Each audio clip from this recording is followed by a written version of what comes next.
Hello, hello, good morning. How was everyone else's day going? Whether it's morning, evening, night there?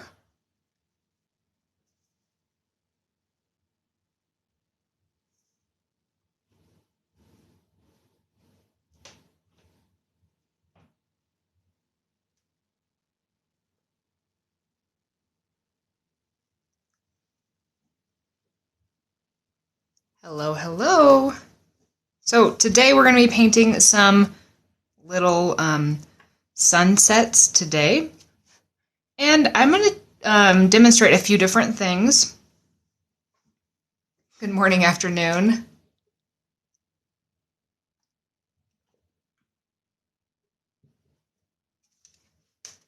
But this is a kind of an encore live from we were painting yesterday, just to recap for anybody who is joining now. Yesterday we focused on some of the skills of doing flat washes, lifting, we did a bit of a gradient, and we also did some layering for the mountains. So now what we're going to do is, this one was kind of controlled, and we will still need some of that control for the mountains and the layering, but we get to work wet on wet.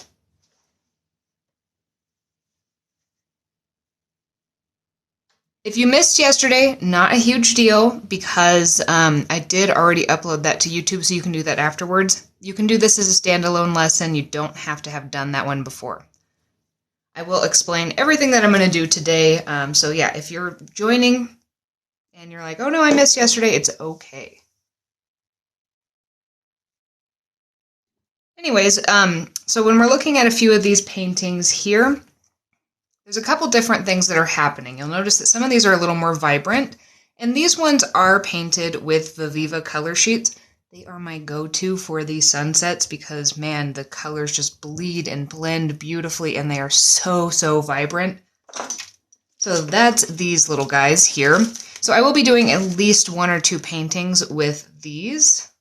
These ones are done with more like student grade ones, but there's also some paper differences that are shown here. So most of these are on my go-to like 140-pound paper, like this one here. But this one in the middle, which has, I think, is the prettiest of them personally, and I'm kind of biased because this is the one I like, but this one was actually done on Arches paper. So I think I'm going to do a couple things here where I'm going to paint in my sketchbook that has my 140-pound. And then I also have this block. This is an Arches block here. And this is 140-pound, but this is technically a nicer paper so that we can actually see the difference. So I want to paint with two different types of paint. One is going to be the Viva color sheets.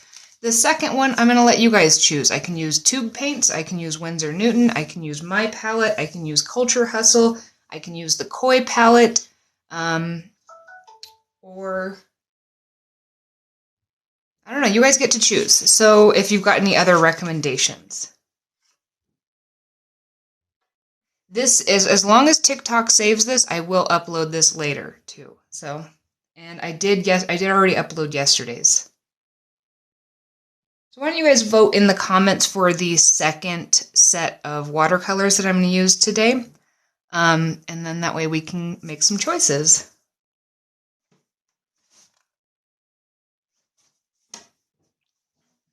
Koi? We can do Koi. I got Koi and mine. Maybe we'll do Koi and mine. Alright, so if you're going to do this lesson, this one is a little easier to stretch into a larger scale if you feel like doing that. But I do always recommend starting smaller because you're going to have greater chances of success when you're first starting out if you're brand new to this. So you can either cut out some little pieces and tape them down, kind of like what we did yesterday, or you can just tape off smaller segments in your notebook. So let's actually get started by taping some of these down. And it looks like, yeah, we're going to do Koi and mine. So we're actually going to do 3 different sets of watercolor, which is going to be fine because we don't have to do as much pre-mixing of colors here. I'm going to move some of these out of the way and And let's get started by taping down. So on this paper here, this is the Arches one. I'm going to tape this off so that it's two different paintings. And I'm just going to use some washi tape to do this. So this one is a cold press paper. All right, come on, tape, don't fight me now.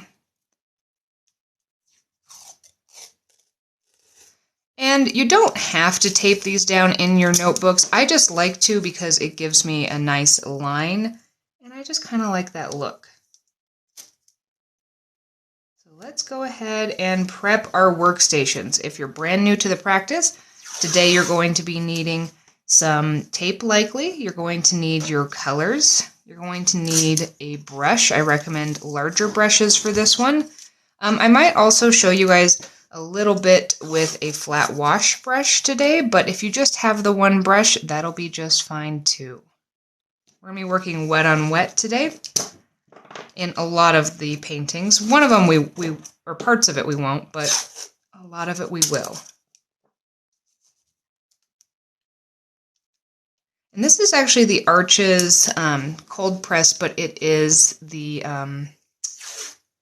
rough surface. So I bought recently, I've used the normal one before, just the normal cold press. I bought the hot press too, and then I bought this rough press. I personally do not like hot press papers. They're too smooth, you can't lift, and things don't move around as much. They're not as forgiving. Is washi tape good for masking?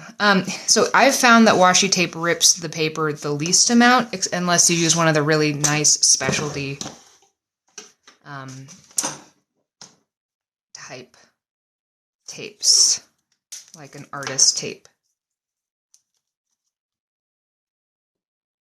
And actually, I'll tape this on this side in this paper because this is the same paper, and then I'll grab some of that artist paper. I'm going to work on, I think I'm going to have 6 paintings today.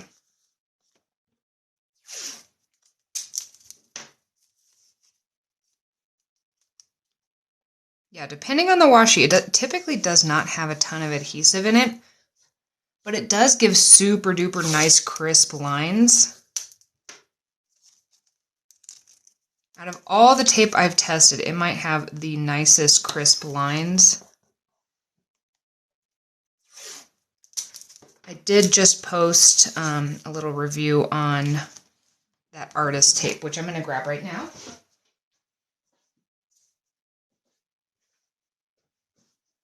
So this is artist masking tape, and it does have more stick to it than normal like washi tape. But when I was testing, it doesn't really rip your paper. It did take up a little tiny bit, but I'm also intentionally in my test not being careful, because I'm trying to kind of test the limits of the tape and things like that. So there is that to consider as well.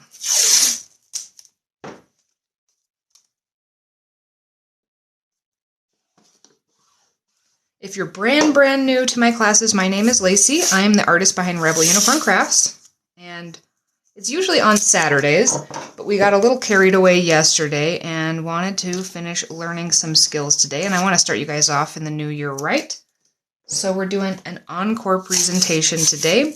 This is a time for you to grab your watercolor supplies or whatever supplies you have and paint along with us, or paint whatever you want.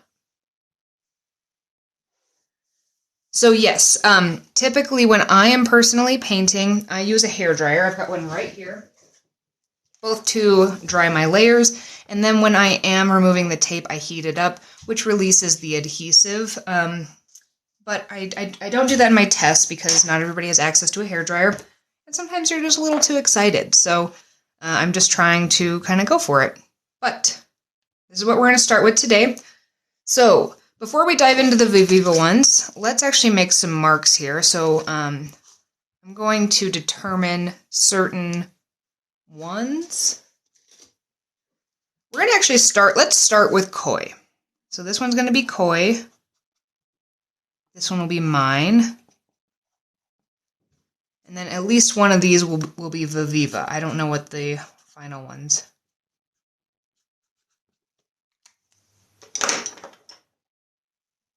Yes, I'm happy to be here too. Let me find my koi palette.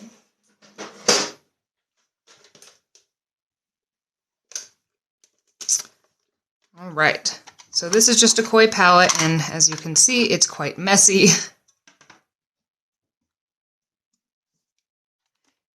Right? Aren't the Viviva ones just absolutely magic? If anybody's using a set of pan paints, you want to pre-wet all your paints while we kind of get everything set up so that they have a chance to actually kind of absorb some of that. And I'm going to go ahead and spray my palette too, just to kind of get it going while we're waiting, because this is actually going to move a lot faster than yesterday. This lesson will. You're also going to need some water, obviously, off to the side. You can't see mine, but I've got 2 things of water here, one for washing my brushes and one for clean water. If you have a flat wash brush, this is going to come in super duper handy. I'll do the first one with this, and then the second one I'll just pre-wet just using a normal brush so you can see the difference. So Viviva did recently, they sent me, with my last order of Viviva ones, they did send me a pan set that they've developed. I have not tested it, but it is out there somewhere. I don't know how good it is, so I can't speak to that, but they do have pans. They look different than the other ones, but maybe they're just as good. All right. Also, side note, who was it that suggested when I talked about ruining my paintbrush the other day that I put it in hot water? Because the tip is perfect again. That absolutely worked. I got a nice tip back on it. So thank you so much for coming in with that suggestion. All right, let's move this over so that we can see a little bit of what I'm doing here.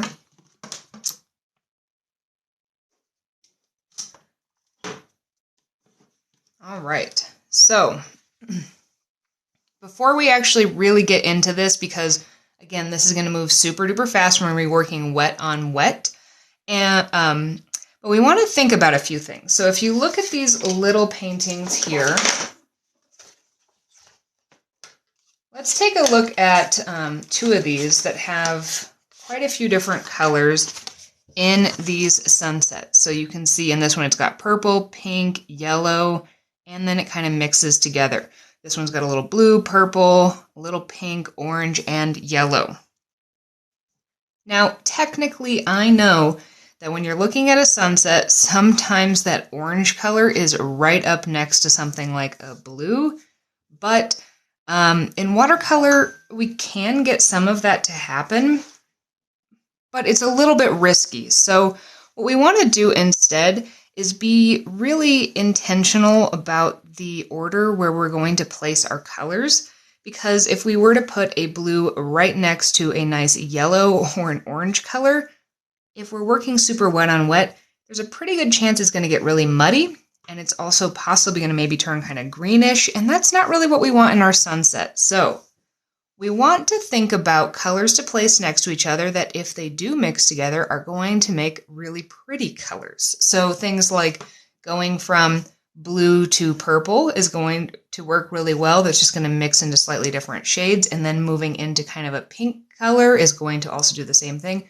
And then once we get to pink, then we're free to move into those oranges and yellows and things like that. So you can also do this with just using just a few of those colors that you know are going to mix together if you're nervous about some of this. So we could actually just do some whites, or kind of like clear-ish light pinks down into brighter pinks and into more vibrant yellows. So this is going to be kind of up to you.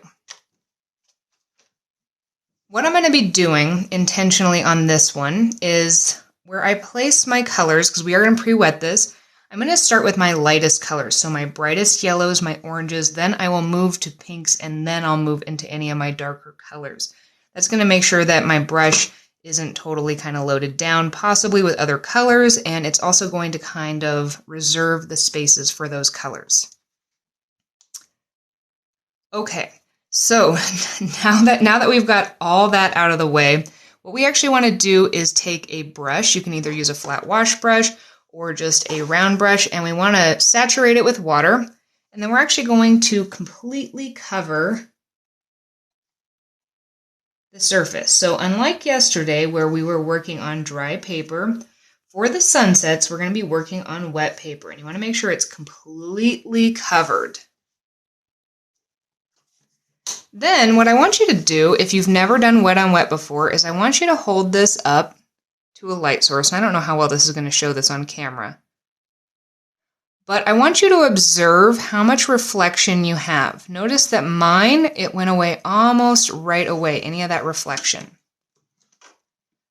So what I actually need to do, and this is going to vary depending on the climate you're in, how much humidity is in your space. I am in Colorado and it's typically pretty dry here. So my paper actually absorbed almost all of that water right away. So I'm actually going to put a second coat. We don't want it to be totally shiny or reflective because we don't want standing water on the surface necessarily, but we want it to be a little shiny, and then we want it to start to absorb in and become a little mattified so that you don't see that real reflection, but it's like a little glistening. Okay, so let's try to see if I can, where I'm sitting, I can really see this reflection, but I don't know how well you guys can. So mine is still a little bit too wet now. So let's wait for just another second. Oh yeah, you can see my ring light. I've got a ring light. I don't actually use it for filming my face. I just point it at my ceiling because I'm in the basement and it's kind of dark and drab in here without it. So I'm going to wait for just another second. And it's starting to absorb. I'm starting to be able to see the texture underneath, and that's exactly what I want. I do have a little extra standing water on this side. I'm going to just suck a little of that up so that it doesn't just all run down over there. And I'm going to grab my little palette, and I'm not actually going to, you can pre-mix these colors if you want, but I'm just going to dip straight in. I'm going to grab some of this lemon yellow type color. I'm going to just put a little water in my brush and wet that down just a little bit. And then I'm going to kind of carve out where I want my sun to be. I want my sun to kind of be over here. I'm going to wash my brush off. You can see my paper might be a little bit too wet here because it's really coming up the sides. If you don't want that to happen, you can kind of play with controlling that a little bit. I'm going to move to a slightly, this is kind of like an orange, kind of like a permanent yellow color. I'm going to buffer that just a little bit on the top here. If you want, you can take a damp, freshly washed brush if you're wanting to kind of thin that out a little bit or play with how those mix together. I'm going to add in a little bit of a yellow or orange, kind of like a vermilion orange. We don't need a ton of this. Again, I'm going to wash my brush, soften that a little bit. And now I'm going to move over to this kind of like a quinacridone pink color. And again, I'm going to put a little on this palette and then put a little more water in it so it's a little bit thinner. I'm going to put that in a couple places.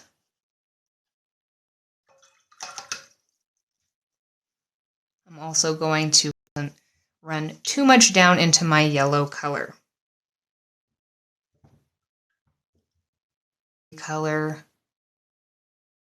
Maybe I'm going to add a little blue into it.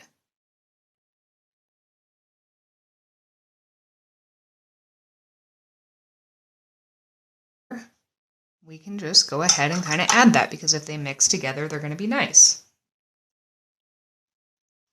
So today we're doing sunsets. For clouds, yeah, we did clouds kind of yesterday. So we're just kind of focusing on these bright sunsets. And if you want, you could always add in some more blues over here if you wanted it to go a little more towards the dark side. Yes, thank you, Sunny. As always, I appreciate anybody who helps answer questions in the comments.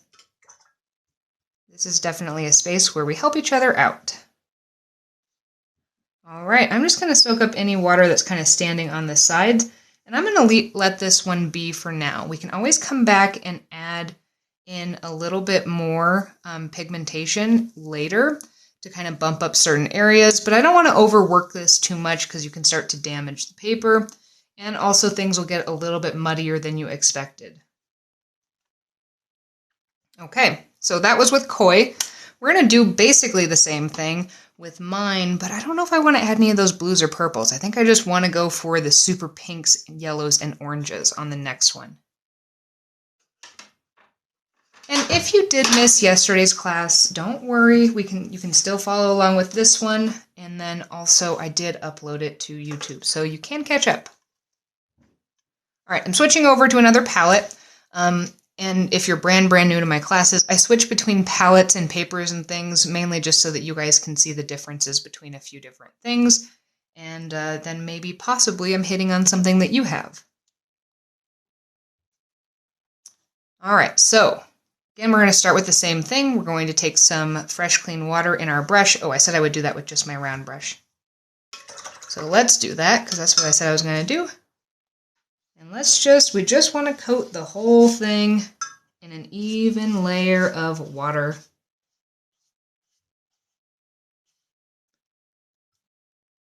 So those flat wash brushes can be super handy because they take less time to do this, but you can do it without it. So if you don't have it, don't worry.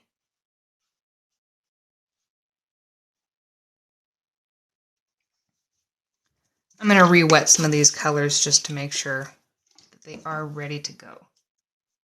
And again, so I actually deposited a little more water with just this because I kept dipping in. And I'm just going to even this out because there's a few areas where it's already kind of starting to dry and other areas where it's not.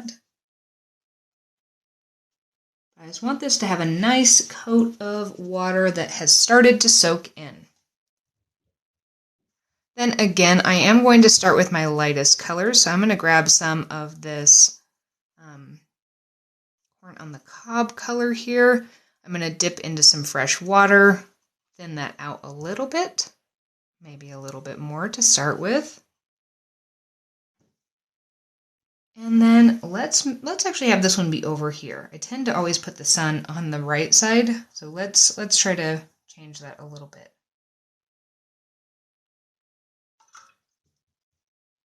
Okay, once you put it down, you can wash your brush and soften some of those edges if you want to. And then I'm going to move into, I'm just going to go straight into some of these pinks. I'm going to grab some of this watermelon sugar color. And I'm actually going to place this below and above that yellow.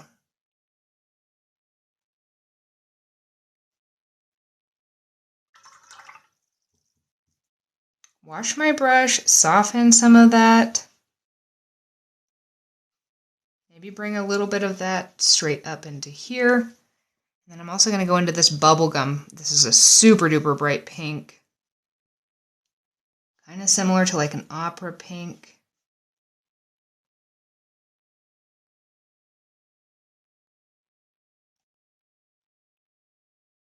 And I'm going to bring that into there a little bit.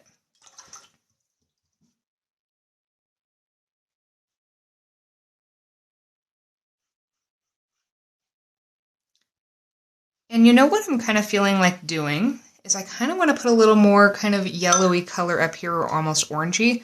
So I'm going to put a little bit of this watermelon sugar into that yellow color. I'm going to place a little bit of that up here. And I'm going to then take my brush and wash it. And just lightly put those together.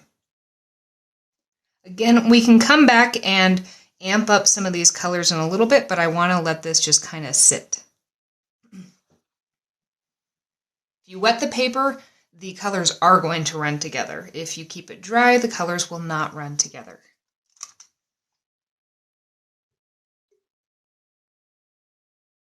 But there's a chance you're also meaning when I take some clean water in between colors. That's just kind of me trying to control how much they run together. My personal colors are found on my website. There is a link in my bio to that. All right. So now we've got these two, the first layers here. I'm going to move this over here, and then we're going to do one with the Koi or the Viviva palette right here. If anybody is super unfamiliar or has never seen these are little, they're called Viviva color sheets, and they're basically pans of watercolor, but instead of being in a little pan, they're in this little booklet, and they're put on here, and they have some, let me find a little tester strip. Their pigmentation is insane. To get it color, all you really need to do is wash your brush, take a damp brush, and then just scribble it on there, and it is so vibrant and pigmented. They're beautiful. These are really staining colors, though, so that's the one downfall of these is they don't lift great. All right, so for this one, I'm going to be moving from chrome yellow. I might put a little yellow ochre, dusk orange, and then I'm going to flip over and I'm going to move into the magenta color. So I'm going to start the exact same way where I wet this page. Get that Moogie hair out of there. Moogie is my dog, for any of you who don't know. She's a very good girl. We had a bit of a late night last night because at around midnight, one of our fire or smoke alarms started doing that beeping thing, and that really disturbs her. I don't know what was going on with it, but yeah, we had to replace the battery like 3 times. But she was very unsettled. It's like the one thing that makes her nervous. We were up until like 1:30 dealing with that last night. Okay, so I've pre-wet this. I can see the texture of the paper, but it's still a little glistening. I'm going to wash my brush because I don't remember if I have a color in it. Take a damp brush, and I'm going to, let's do this one in the center.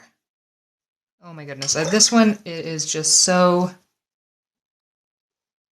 pigmented. I love it so much.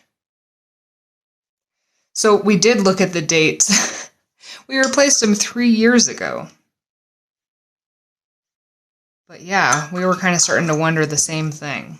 But we might have to replace them anyways because I don't want a repeat of that. So we're still painting. We've got 3 more sunsets to do. So if you want to stick around, we're going to be painting even more. Starting with that yellow. This is on a wet background. I'm going to put a little of this yellow ochre. This is not as vibrant, but I love the color of this yellow ochre. I put a little bit down, add a little more water to my brush, and just kind of soften that out. Just brings the temperature down a little bit. And then let's add in some of this orange. You got one of the digital ones. Does it tell you when the batteries are about to go out? All right, so I'm in the orange. And this one, just going to kind of lightly touch. Let's actually put a little of that vermilion just to get a little bit of kind of a reddish color in there. I'm going to put a little underneath too. And then I'm going to flip over and I'm going to go into that magenta color.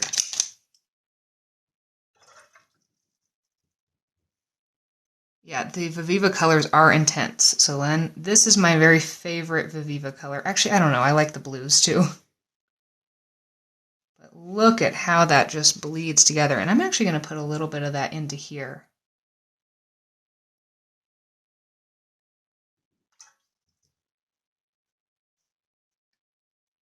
And a little bit more up here as well. I'm going to wet my brush. I'm going to soften this edge a little bit. I'm also going to try to right here, take some clean water and kind of manipulate how that's bleeding together just a little bit.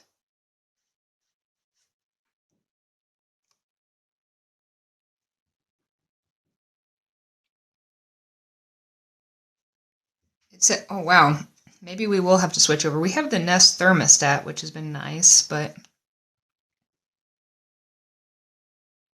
I'm going to put a little more here. And let's actually move over to, I'm going to put some of this violet up in this one corner. Ooh, that one really went to town. Wash my brush, soften that a little bit so it doesn't bleed way too much.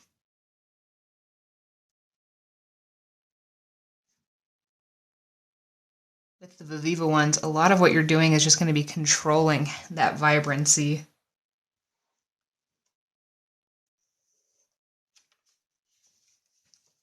And as you can probably see here, let's look at all three of these all together.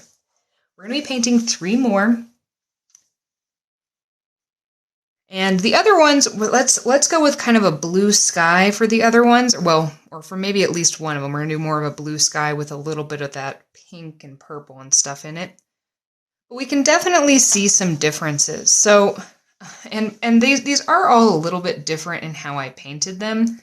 So let's keep that in mind, because I'm about to say that koi is my least favorite, but I don't think that's really necessarily the koi paint's fault. I will say that their pink does not bleed as nicely as these other 2 ones, but I made some choices here that were not quite as complementary to the paints, and this one has potential. I will do a second layer on this one to kind of fix it up, but you can kind of see how all 3 of these work a little different. The Viviva ones have the most pigment from the get-go. The ones with my palette, I was super light with the colors because I wanted them to blend really nicely together, and I really like the lightness. This one, I'm kind of torn. I kind of want it to be more vibrant, but at the same time, I kind of like the lightness, and I think this would be absolutely beautiful once I put the mountains in there.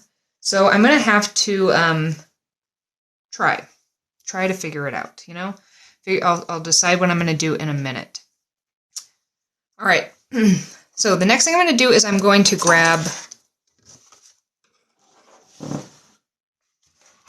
these, and let's do my palette on one, and let's do the Viviva on the other one, just so that we can see the difference in the paper. I'm going to write this down. So this one's going to be the Viviva.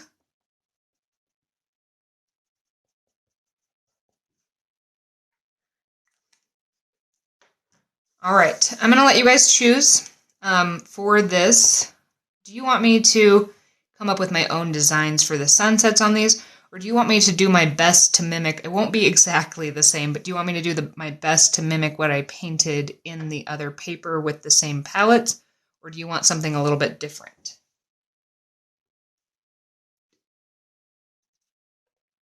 And yes, there is a comment in here, they blend well with other palettes. Absolutely. You can use those Viviva colors with other ones. All right, we're going to go with some different ones. Cool.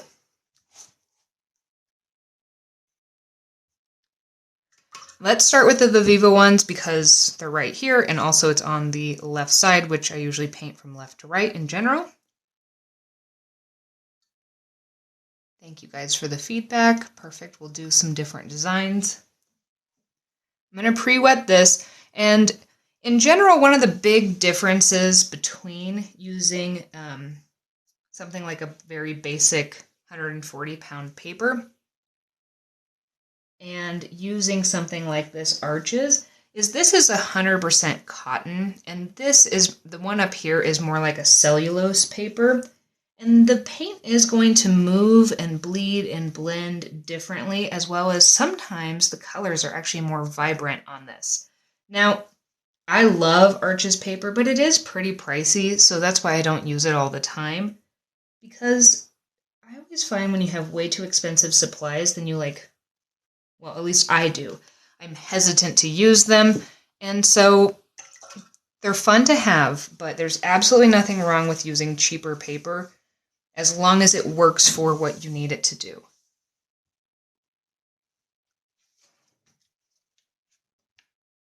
So for there's a couple things. What are we doing? We are painting sunsets with watercolor today. And the second question is, can you put these in a pan? Absolutely. You can mix up your custom colors with these in a pan, but I like to just kind of use them as they are.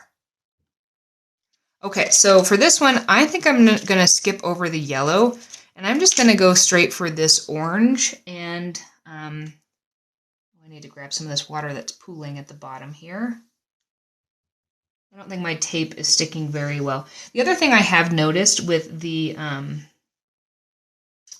cotton paper is tape does not stick as well to it, and it doesn't really rip it. So I probably should have just put masking tape in this one.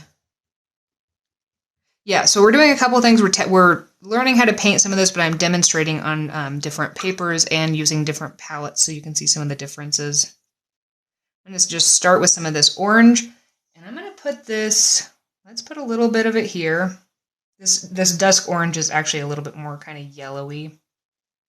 So let's move into that vermilion color.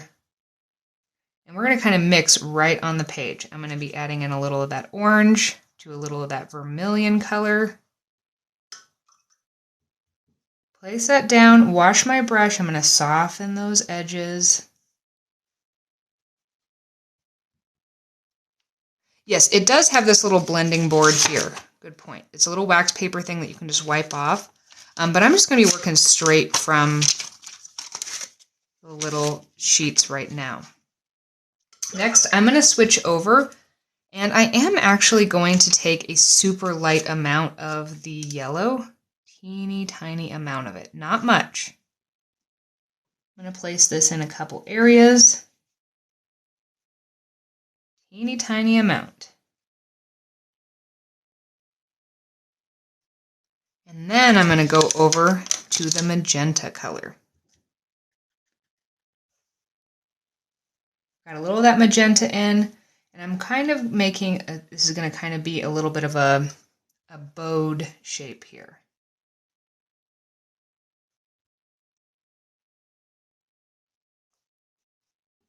Oh, I've got it. It's a little bit too dry up here. If you start to have it be too dry in a certain area, stop before you add more color, because see how you can really see where that line is? It doesn't blend as much. Mine dried a little bit too much. Re-wet if necessary.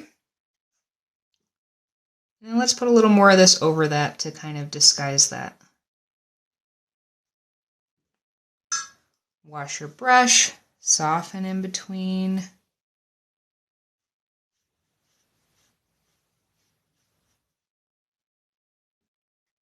And add a little bit more of that magenta over here.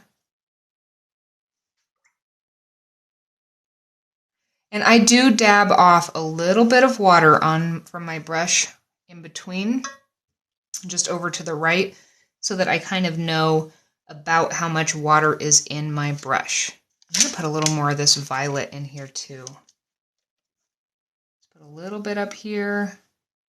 Real soft. I'm also going to take a little bit of this Persian blue. I want this to be super light. So I'm just going to take a little bit. Wash my brush because I don't want very much of this. I just want a little hint of it. I'm going to place it in a couple places here.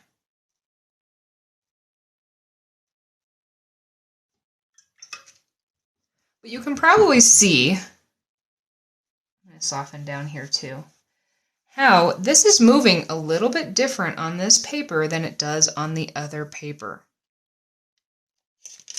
I also find the Arches paper to be a little sturdier, so if you are prone to overworking,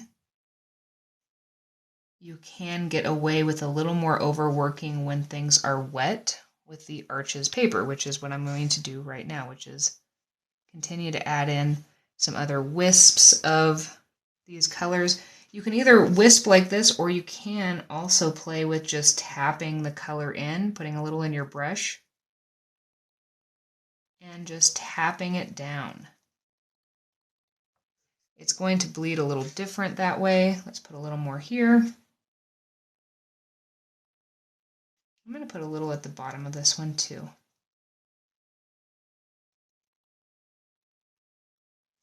And I'm going to leave that one like this.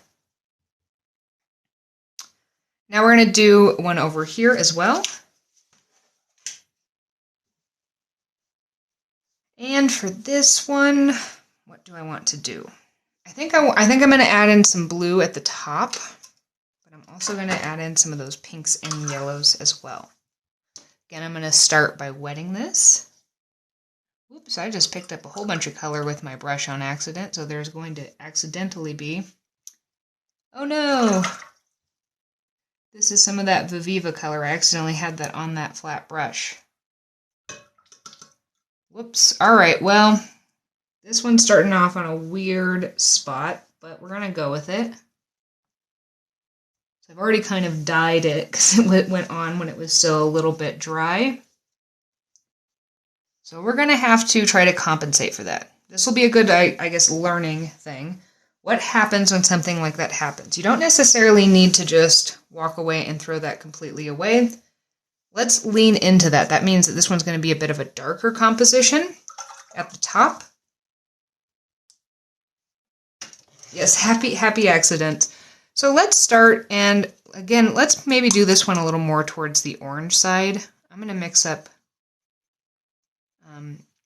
These oranges are really pretty, but I want it to be a little more vibrant, so I'm going to be using some of the pinks to put into the yellow, which is going to change the vibrancy. And again, I'm going to kind of put this down here.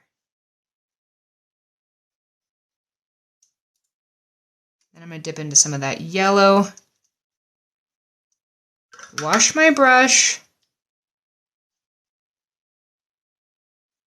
Again, we're going for a slightly darker composition than before.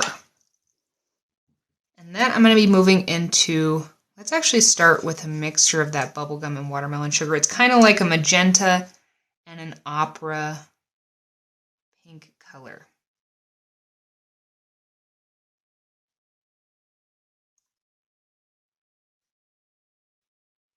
If you don't have my palette here.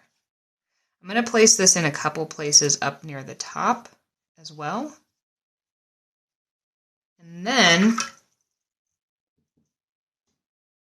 let's take some of this blue raspberry and let's mix it with some of this bubble gum to get an interesting, a slightly different purple than what's in the palette.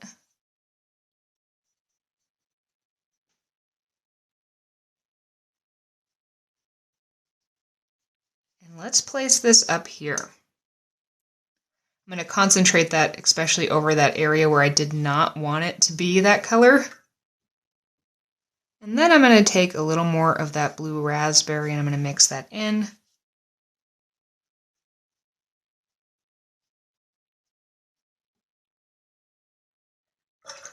And I'm going to come back in with a little bit of that pink and put a little bit more concentration on that one color.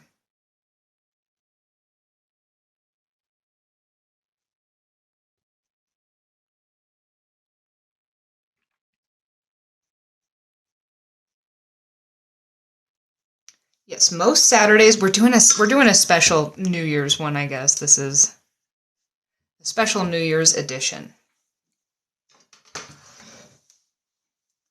Okay, so we have painted 5 different sunsets here using different supplies and papers. And this last one, we're going to do a little bit of a throwback to yesterday's lesson. Just a little bit. I want to show you how to do a wet on wet technique where you actually start with a flat wash, because you might see this happen a few times. So these are actually the colors we used yesterday, so I'm just going to start with kind of these as a basis. These are, if anybody is unaware of this, if you do paint colors in a, want to mix up colors in a palette here, and they dry, you can just reactivate them and reuse them. I will need to change this because I was painting with these a little bit more last night. So I need to add in a little bit more of this blue color that we had.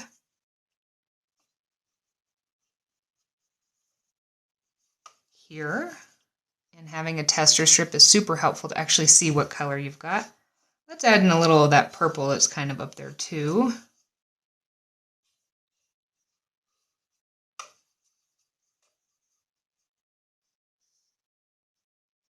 And that will be a nice color to kind of base our flat wash on. So yesterday we focused on how to cover an entire area with a flat wash, which is just to get one nice even coat. And then we did things like either leave it or we lifted from it. But you can also play with wet on wet after you do a flat wash. You do have to move a little bit faster. So I just want to show you this here. To do a flat wash, if you missed yesterday's class, you want to mix up a decent amount of a color so that you're going to be able to cover the entire thing without running out, because the key is placing the color down in a predictable amount with enough water. You're going to want to, whatever you're working on, it needs to be at an angle. You can either rest it or hold it. Then you're going to take your brush, you're going to fill it completely with some water, as much as it's going to hold, and you're going to make a stroke across page. And this is called a drip line technique. And the reason why we're holding this at an angle is to use gravity on our side. We want to form that drip line. You refill your brush and make horizontal strokes down the page, and this is going to give it a nice, even, flat wash of color.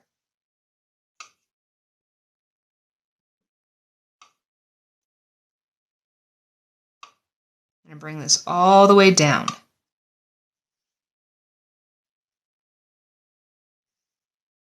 Then I'm going to dry my brush, tap it on a paper towel off to the side, suck up any of that extra water that's sitting at the bottom. Then I'm going to wash my brush off. I'm going to grab my palette here because it's the closest one to me. And I'm just going to, while this is still nice and wet, I'm going to grab some of that pink and just place it in here. And you want to do this kind of fast so that things don't dry too much and push other things away. Mine is probably actually going to be a little bit too dry up here. So you can kind of see what happens as it starts to push some of those other pigments away. But we're going to work with it. We're going to try to make it work.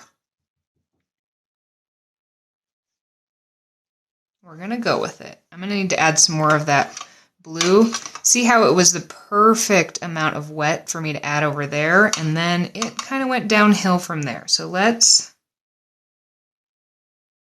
your little happy accident lesson, that is the stage where you would want to add those colors in. I'm just going to kind of make a flat wash over this again, just to kind of re-wet this.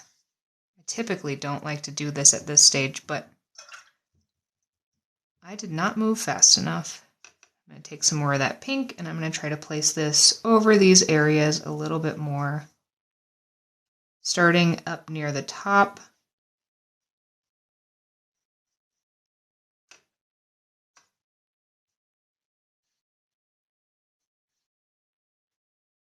Just trying to put some of this color here.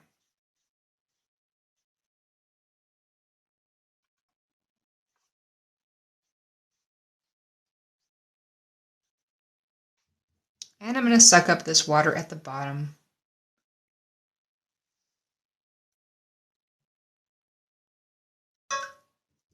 Okay, I'm also going to take a little of this watermelon sugar just to have a slightly different color in a couple areas.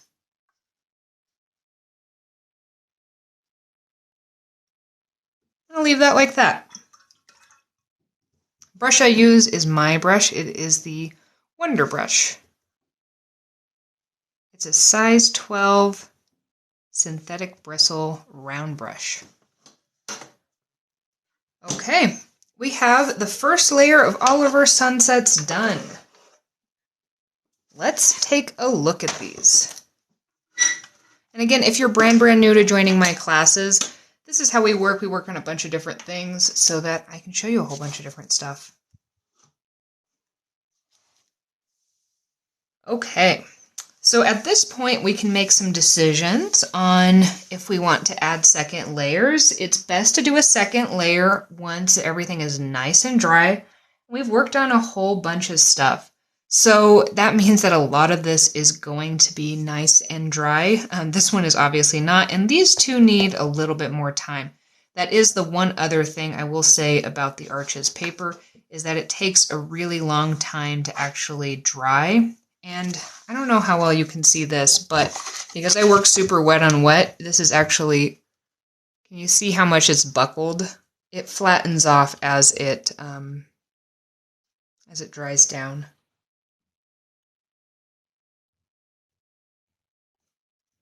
So, all right, let's take a look at these. What I typically do at this point when I am painting is I evaluate. So we'll take a look at each one of these. And for example, this one, I love this one. I don't think I'm going to do anything. Actually, here's a little motion sickness warning. I'm going to move the camera so we can get a little closer to each one of these. So if you get motion sickness, look away now. All right, we have adjusted. You can re-look at the screen. I absolutely love this one here. I don't think I want to change anything on this one. This is the one that I used the Viviva colors on, and this is just on my sketchbook 140 pound. I think this is Canson paper I put in here.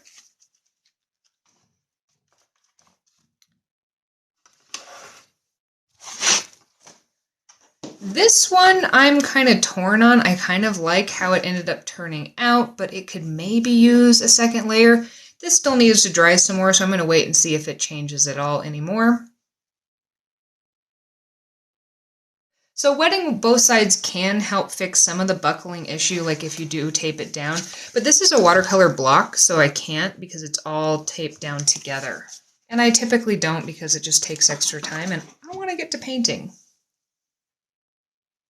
So the answer is yes. All right, now this one, paper I recommend for beginners, any sort of a cold pressed 140 pound paper. I like Canson XL, and I also like, Michaels has just a basic one that works pretty well too. I want to do a second layer for sure on the Koi one. I think a lot of this was, I didn't do it any super duper good favors, but I would like another attempt at fixing some of these areas that I don't particularly like. I don't like how this bled down just like this. There's some weirdness up here, and I just think it could be improved altogether. So I am going to do a second layer on this one. This one I am torn because I would kind of like this to be a little more vibrant, but I also love the softness. So I'm kind of leaning towards not doing a second layer on this one and keeping it that super soft sunset. I really kind of like it. Okay, I'm not going to do it on this one. So this one, I'm going to put a check mark next to the ones that I'm going to add a second layer on. And I do think I'm going to add a second layer on this one. And then let's take a look at the one on the arches. I think that both of these could actually use a second layer. These do need some more drying time, so we're going to have to wait to do that before I can. The pale color is yeah, I like the pale too, so I'm gonna leave that one, but that does leave me with at least the Koi one to be able to work on right now. So let's bring this one here. And do you guys want this one up close, or do you want me to bring it further back? Do you want me to work at this level of closeness or further?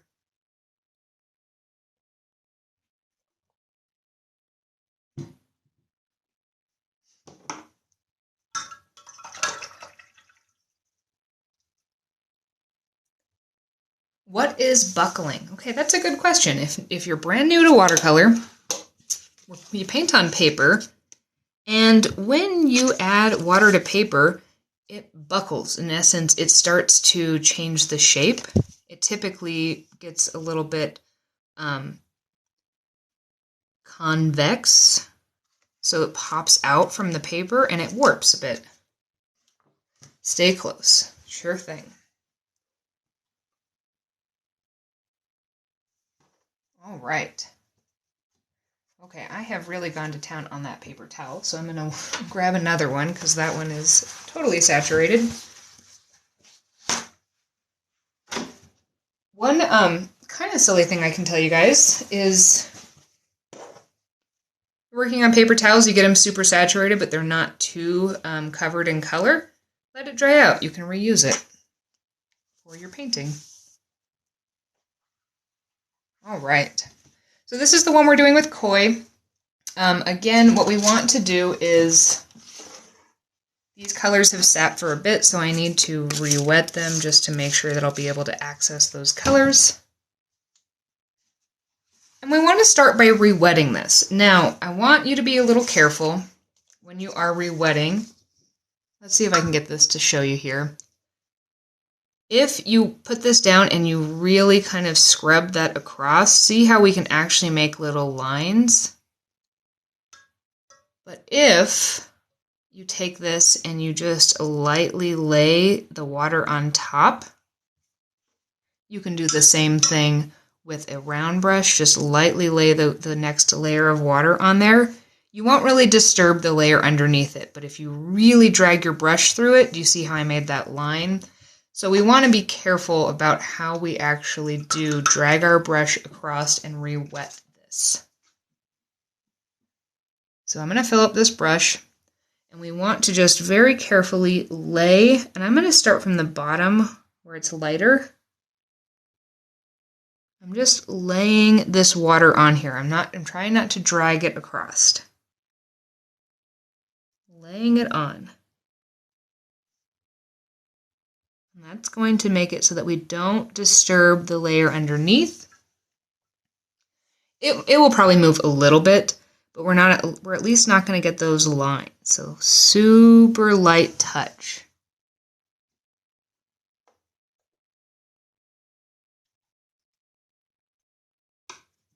So I used to do in-person classes, but since the pandemic, I have transitioned to doing online classes.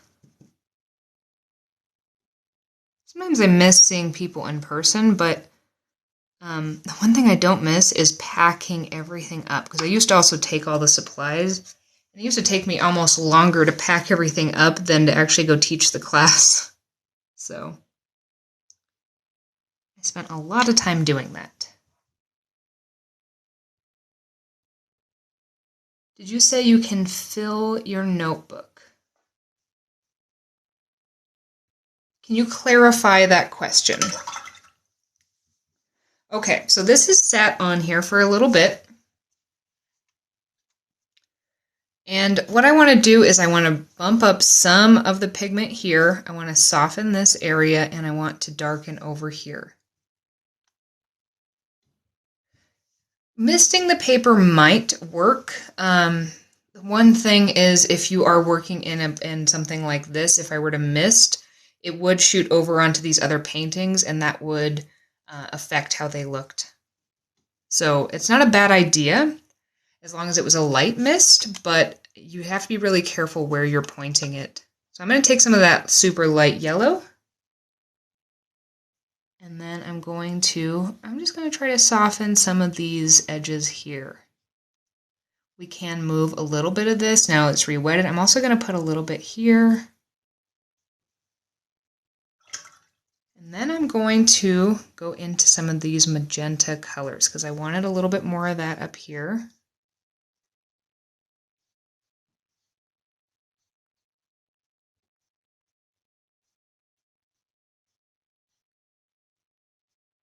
Let's put a little here too. Sure, why not? I'm going to put a little bit moving down into here.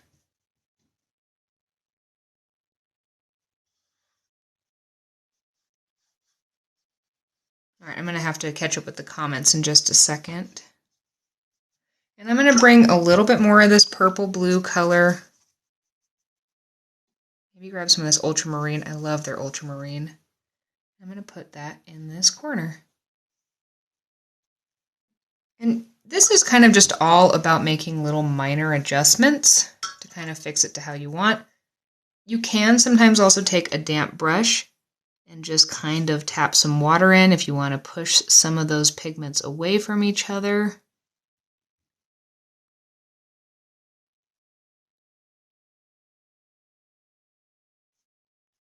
And there, I think that looks a lot better than the first go around.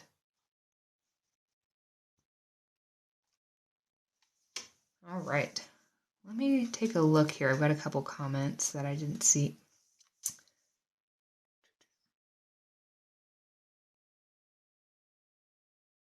Lots to haul, yeah, for sure. Phil went with more paper. So I actually made this little sketchbook. I used a Coptic stitch, and I found a tutorial on YouTube from, I know you guys know who it is, or I know there are a few people on here. It's something lemons. Sea lemons? Why can I never remember? I know you guys will remember. Who is the person who does the bookbinding on YouTube?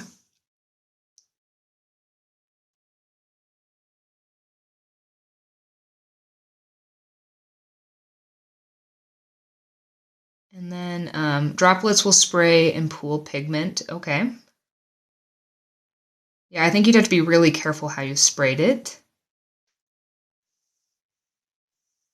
Yeah, watercolor can be pretty forgiving. So yeah, the notebook is technically not refillable.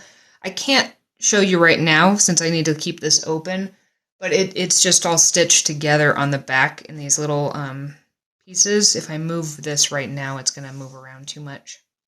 Sea lemon, yes, perfect, thank you.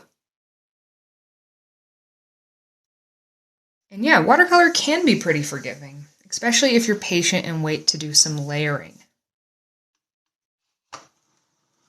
All right, let's look at this one here. My Arches paper is still a little bit too wet. Yeah, it's still a little bit wet. There's a couple ways to tell. One is the buckling. The other is you can actually use the your wrist. It's super sensitive to temperature, and if you feel coolness coming from the page, it's too wet for you to touch. You just kind of hover it over.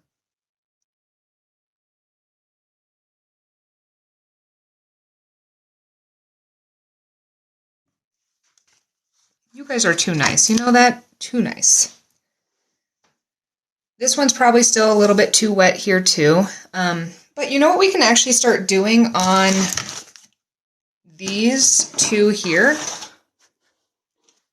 This one and this one is we can start adding in our layers of mountains. If you joined yesterday's class, you know the deal. But if you didn't, here's how we add in layers of mountains. Let's take a look at one of these little paintings.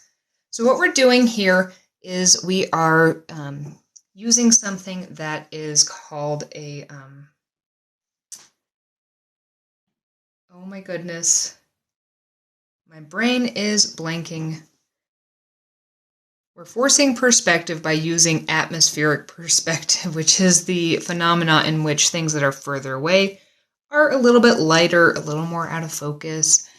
So we're going to be painting this layer first, the back layer first, then we're going to be darkening each layer and moving forward.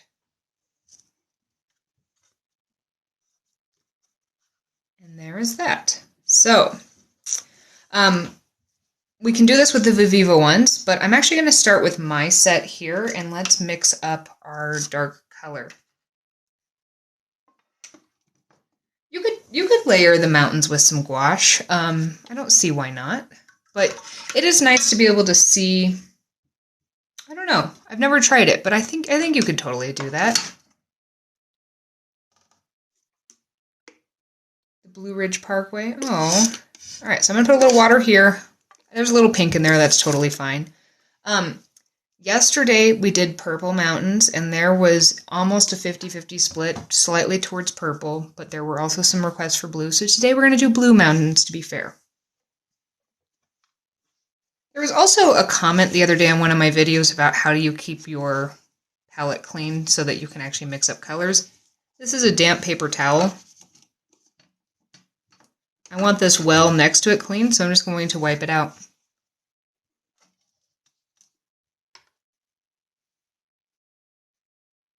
So, All right, I'm going to just mix up kind of a darker color. I'm going to start with a little bit of this blueberry muffin. This is kind of like an ultramarine type color. Mix that into there. We want a nice dark color. Let's take a little bit more. Put that in there. I'm going to grab some of that blue raspberry color. Some more. As you can tell, this is my favorite color. It's almost gone.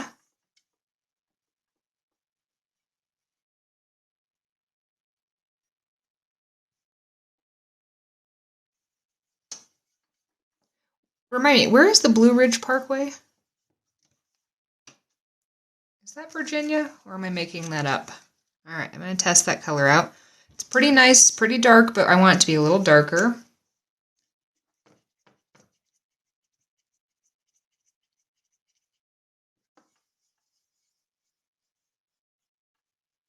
I'm going to keep adding in more of both of these blues, Virginia.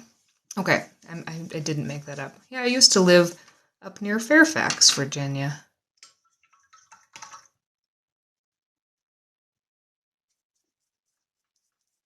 You're in Williamsburg? Oh, it's pretty there.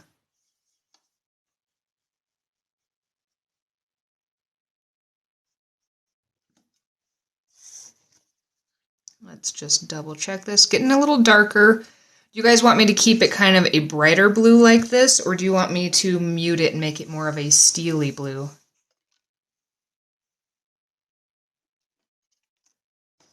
Then in the well next to it, I'm going to spray some water just to prep while I wait to see if you guys want me to change, because we're going to take our darkest color and then we're going to make a second well where we lighten it. You want it to go steely. Okay. So in order to go steely, we want to use the complementary color, which is a bit of an orange. We don't want to add too much. We just want to add in a little at a time.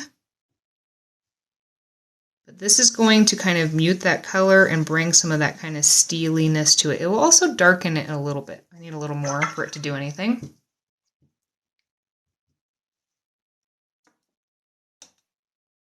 Take a little bit more.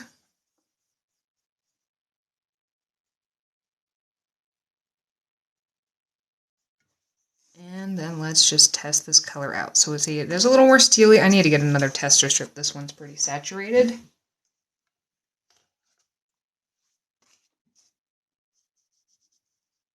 It's definitely more steely. I think I might keep it about here. So we went from kind of that to about there. It's a little bit more steely. You could add in a little more orange if you wanted it to be more steely. You could also add in a little purple if you wanted to kind of warm it up, but keep it kind of steely too. Then I'm just going to take whatever's in my brush and I'm going to mix it into that water. If I need more, because I need a little more saturation, we want it to be light, but not quite that light. I'm going to tap my brush off to dry it before I grab another brush full so that I'm not introducing water into my darkest color.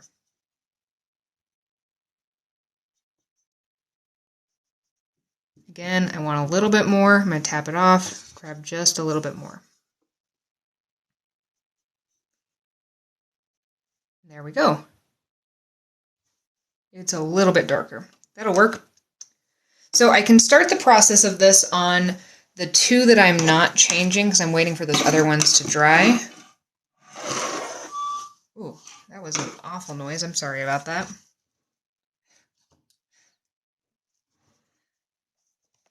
Okay, so I'm going to be painting mountains on this one and on this one right now. The other ones need to dry.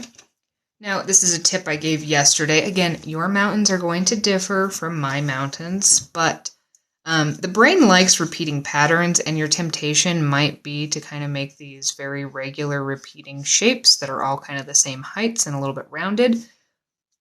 One way to make them look a little more natural is to hold your brush looser, let it move naturally kind of over the page. If you get a little weird area, you can fix that. But it will kind of help it look a little more natural if you let there be some variation as you're moving up and down.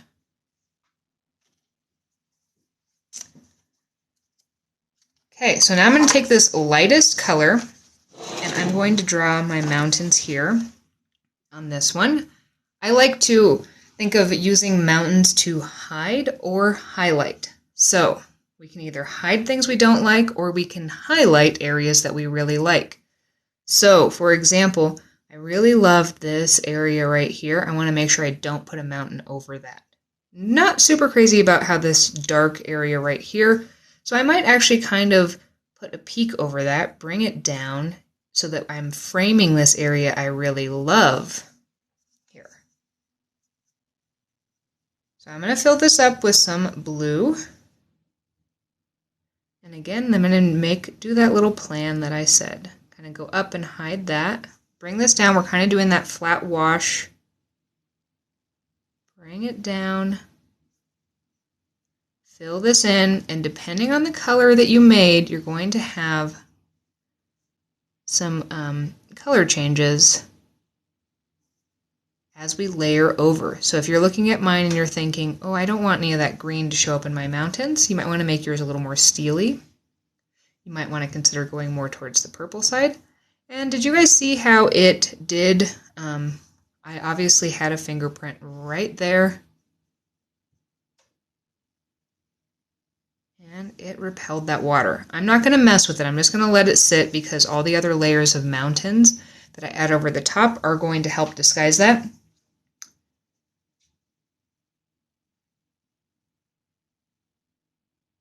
Yes, so this is blending the palette. I actually forgot about that. So we can actually, on the arches one, we can do the Viva for the mountains. But yeah, you can absolutely put different palettes over other palettes. So I'm putting, I forgot about that. Good catch, Sunny. Sunny and Rare Hollow often have my have part of my brain and help me out. But you can absolutely layer different palettes. So the sky was the Viviva and the mountains were my palette. Yes, fingerprint can cause a patch because if you've got oil on your hands. And full disclosure, we did make croissants and I made chocolate croissants and that's what I ate right before this. So my hands were probably a little bit greasy. Whoops. All right, let's do the same thing over this. One thing I did notice is that color is actually a lot darker than I had kind of intentionally thought it was, or I thought it was going to be a little bit lighter. So I might actually put an extra brush full of water into this light color here. Just one brush, maybe two, because this is a much lighter background. So we don't need much pigmentation to actually have it show up. Add one more. I want this to be lighter. Yeah, chocolate croissants are worth everything.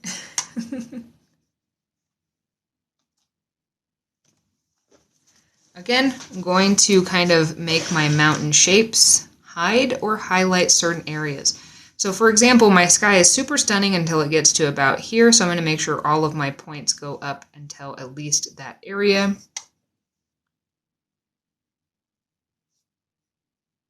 Working kind of deliberately, but letting my brush have a little bit of a mind of its own. Also, I'm laying these colors down. I'm not really dragging so much. I'm just kind of letting the brush barely meet the page, almost that tension that's between the water and the brush and the paper, and just letting it kind of flow out.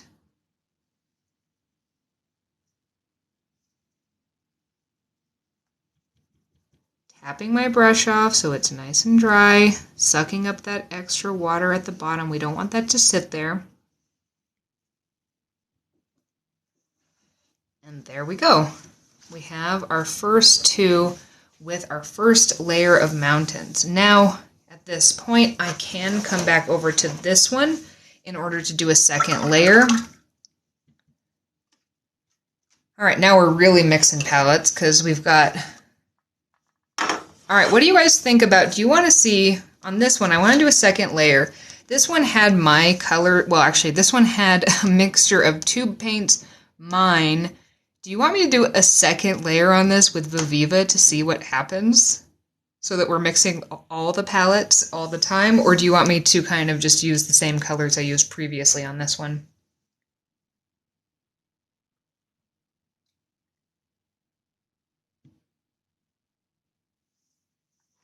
All right, we're doing Viviva. We're mixing all the palettes.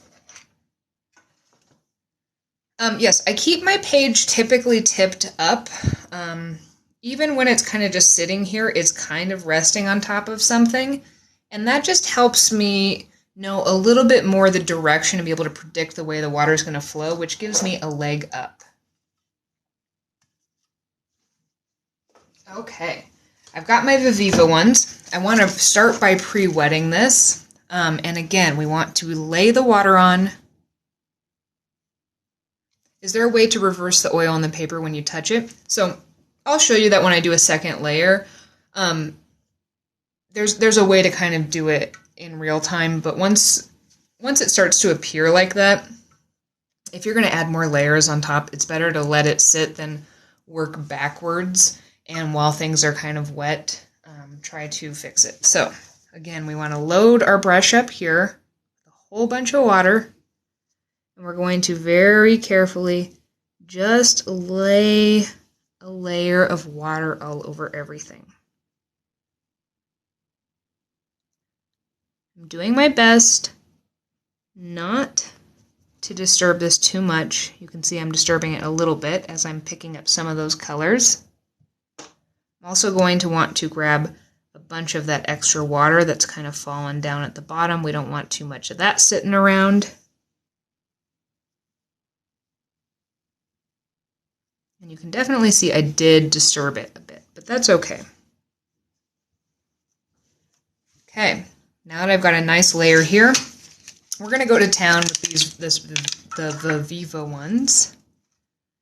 And let's try to grab some of this. Oh, I love this Persian blue. It's so pretty. It is a little bit too pigmented. So I'm going to wipe off a little spot here. I'm going to put a little water in my brush and just kind of thin it out here. And let's just place this in a couple areas. You can always dip into some fresh water to soften in between areas. We can grab some more of that color.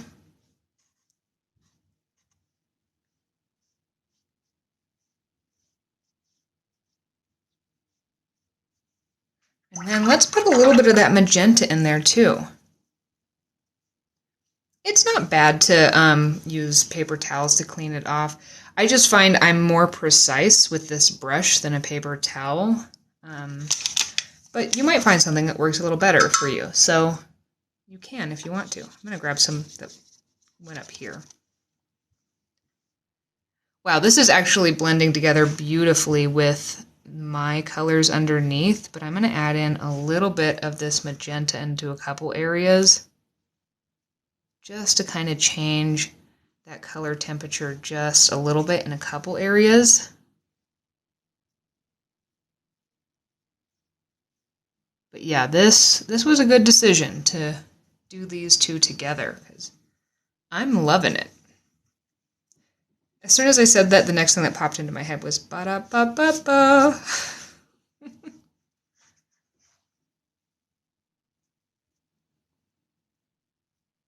Okay. Yeah, I'm going to leave that like that. I think that was a great decision to put the Viviva over it. And I like this a lot better. I think this is going to dry really pretty too.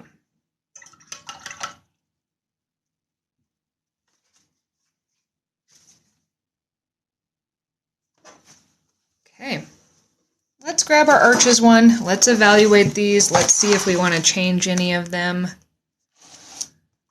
I actually think with the Viviva ones, I'm going to keep this as it is. I could add in another layer here, but I think once I frame it, it's actually going to look super duper pretty with the mountains. But I think I want to bump up the pigmentation on this one. So I am, and this was the one I did with my palette. So let's do that. Again, I'm going to take some water, lightly lay it on top just to re-wet this enough to where it's going to move around. Grab that extra water, tap it off on my paper towel over to the side. Yeah, I've got some of the 3M one. I posted a video testing it out the other day. It's pretty nice. It's also really pretty.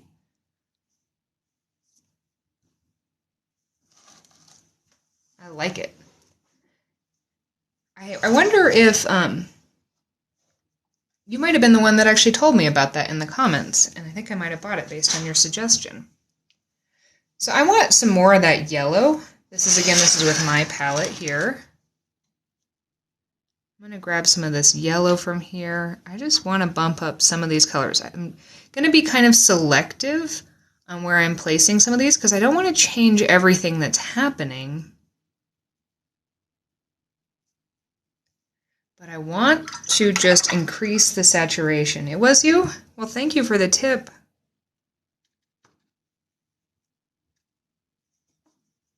Yeah, I try when I make those videos to tag comments, but sometimes I can't find it. Also, TikTok's been really weird with comments lately. Like sometimes I'll go to my videos and I'll see that there are comments and I'll respond to them, and then I go into my little comments tab and there's nothing. And I'm like, well, I just responded to the comment. It exists. So yeah, sometimes I can't find them. And you guys should feel free, if you're like, I know this is based on a comment I left, just make a comment on the new video with that. I want you guys to get credit for the comments and ideas you have. Sometimes it's just a little bit difficult to find, or sometimes I just can't find it.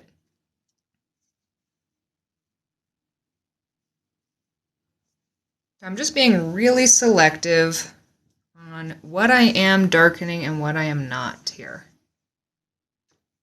I'm using that bubblegum color. This is kind of like an opera pink. Just to come in a few areas here. Okay. And yeah, I like that a lot more. I'm going to let that one sit. I can also do my first layer of mountains. This one it should probably be a little bit drier, but I'm going to risk it. And I'm going to put my first layer of mountains on this one.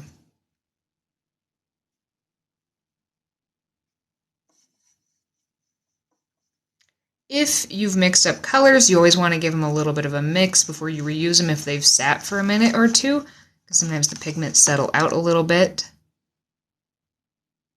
Again, we're hiding or we're highlighting with our mountains.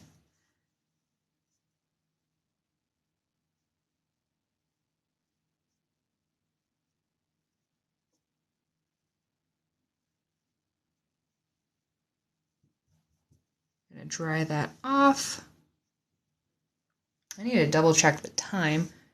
So it is 12:20. So I think I'm only really going to get about one more layer of these mountains on the ones that I have painted. I'll have to do an update video because I do have an appointment to walk my dog with my dad. So yeah, love that. This is on Viviva. And yeah, I meant to put the Viviva Mountains on here, but I didn't. Whoops. All right, so just to show you guys, I've ended up painting, I think, more skies than I meant to. You want to wait for your layers to dry in order to add your other mountains. Then what you're going to do is you're going to dry your brush off. You're going to take about 1 or 2 brushfuls and add it to your desaturated color or your lightened color to make it just a little bit darker, like that.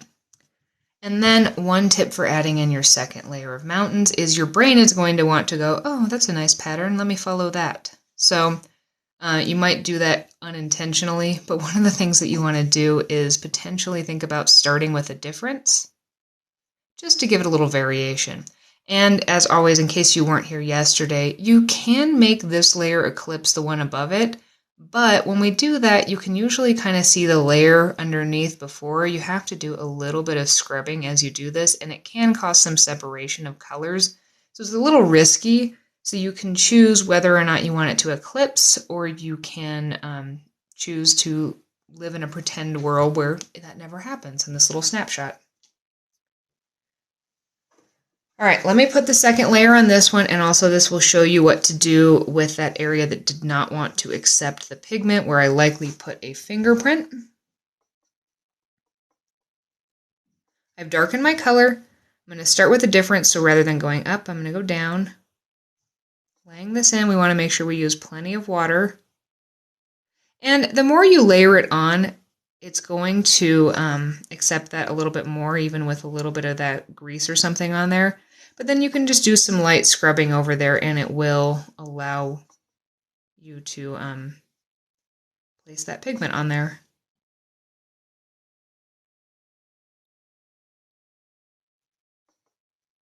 Just like that. That will help you quite a bit. Don't forget to suck up that extra water at the bottom. Here.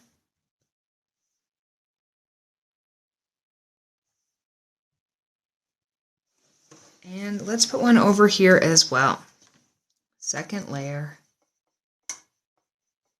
Again, I'm going to start with the difference. You could also just work in the opposite direction to what feels comfortable. That will help you vary it as well. Let's go down. Make sure you've got enough of that color mixed up so where you're not going to run out.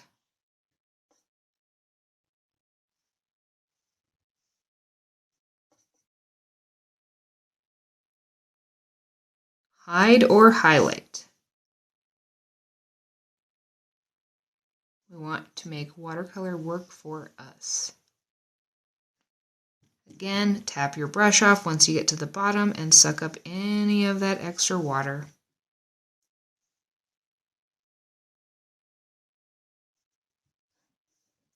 Okay.